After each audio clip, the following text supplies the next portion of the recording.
ఏ కన్ను చూడదనా నీ విచ్చల విడిమిడిసి పాటు, ఏ చెయ్యి ఆపదనా తప్పటడుగే నీ అలవాటు. అదృశ్య దృష్టిగా సకల సృష్టిని ను గమనిస్తున్నది లెక్కగట్టి,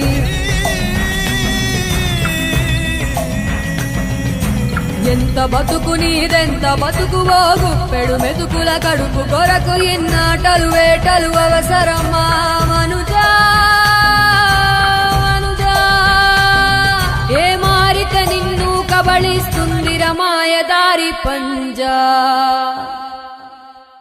కోరికొని తెచ్చుకో మాకు కర్మ, దాన్ని విడిపించుకోలేదు జన్మ. సత్కర్మభిశ్చ సత్ఫలితం దుష్కర్మ ఏవ దుష్ఫలం. అత్యుత్కట పుణ్య పాపానాం సత్యం ఫలానుభవమి.